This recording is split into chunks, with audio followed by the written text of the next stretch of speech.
स्वामी समर्थाची ताकद साधारण नाही हा. एक वाक्य सांगू का? माणसाला स्वतःच्या जीवनामध्ये जर काहीतरी सामर्थ्य बनवायचं असेल किंवा स्वतःला सामर्थ्यवान बनवायचं असेल तर त्याच्यासाठी समर्थाची भक्ती केली पाहिजे. मला काही दुसरं करायची गरज नाही, फक्त श्री स्वामी समर्थ.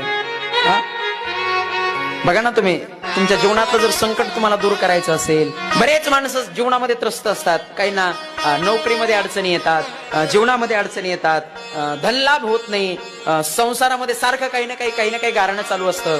एक वाक्य सांगू का महाराज? दररोज नित्यनेमानं तुम्ही घरामध्ये पूजा करत असताना स्वामी समर्थाचा फक्त 21 वेळा जप करा. 21 वेळा, फक्त 21 वेळा. माझ्या जीवनातला अनुभव सांगतो, मी माझ्या स्वतःच्या जीवनातला अनुभव सांगतो. दररोज सकाळी नित्यनेमानं तुम्ही पूजा करत असताना देवाच्या जवळ बसायचं, देवालयाजवळ बसायचं आणि श्री स्वामी समर्थ, श्री स्वामी समर्थ फक्त 21 वेळा जप करा. बघा, नक्कीच तुमच्या जीवनातली संकट दूर झाल्याशिवाय